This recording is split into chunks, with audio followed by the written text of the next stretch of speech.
নমস্কাৰ সকলোকে সুপ্ৰভাত জনাইছোঁ আৰু লগতে মোৰ অকণমানি ভিডিঅ'টোলৈ স্বাগতম জনাইছোঁ। ৰাতিপুৱা কাম বনখিনি কৰি মেলি লৈ ৰঙা চাহ একাপ খালোঁ বাৰু। এতিয়া মেগী খাব লৈছোঁ। গৰম দেখিছেনে, একদম পূৰা ঘামে বৈ গৈছে। এতিয়া মেগী খাব লৈছোঁ। ভাবিলোঁ মই মেগী কেনেকৈনো বনাইছোঁ আপোনালোকৰ লগত শ্বেয়াৰ কৰোঁ। মেগী সকলোৱে বনাব জানে, তথাপিও মই বনাইছোঁ কাৰণে মোৰ ভিডিঅ'টো আপোনালোকৰ মাজলৈ আগবঢ়াব লৈছোঁ। এই পেকেট মেগী লৈছোঁ, সৰু পেকেট এটা লৈছোঁ। ভাত খাবলৈ হ'বগৈ নাই আৰু 2-3 ঘণ্টাৰ পিছত, সেইকাৰণে মেগী পেকেটটো মই সৰুকৈ লৈছোঁ। এতিয়া মই মেগী বনাওঁ, ব'লক তেতিয়াহ'লে মোৰ লগতে আপোনালোকে চাই থাকিব।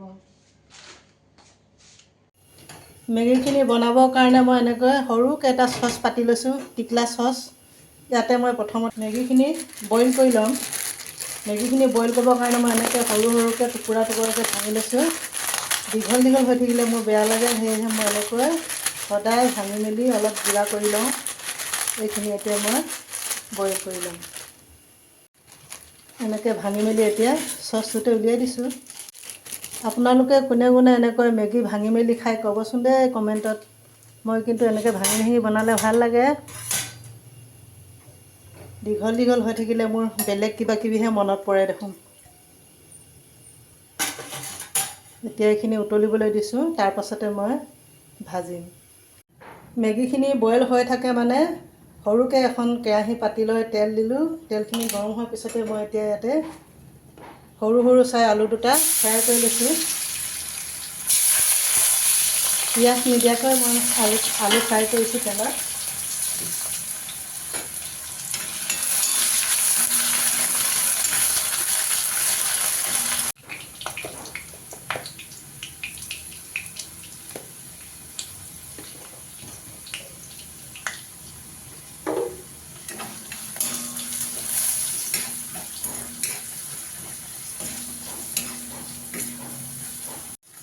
আলুখিনি এনেকৈ মই অকণমান ৰঙচুৱা হ'বলৈ দিলোঁ।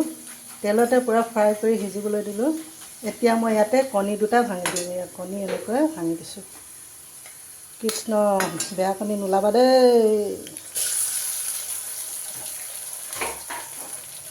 ডাইৰেক্ট কণী এনেকৈ ভাঙি দিলে ভয় লাগে নহয়। ভগৱানক সুঁৱৰি লৈছোঁ সেইকাৰণে। বেয়া নোলালে বাৰু।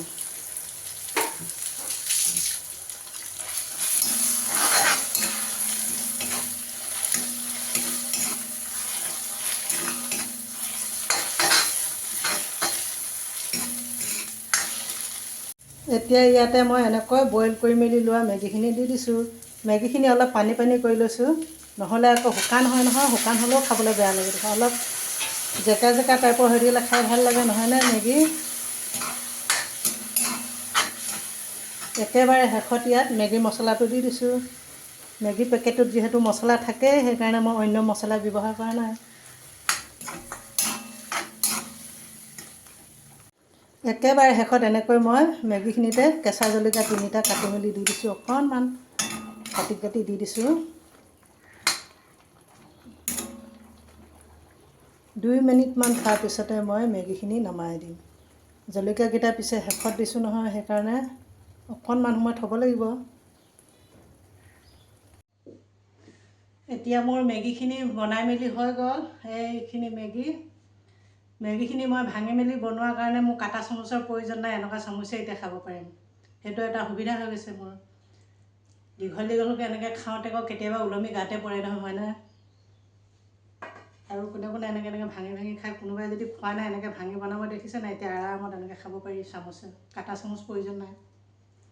এতিয়া মই লগতে ৰঙা চাহো বনাই লৈছোঁ। এইয়া ৰঙা চাহ একাপ বনাই লৈছোঁ। গৰমত ঘামি ঘামি অৱস্থা বেয়া হৈছে মেগীখিনি বনাওঁতে। এতিয়া মই চাহ আৰু মেগী খাই বৈ লওঁ। এতিয়ালৈ আহিছোঁ, বাই বাই।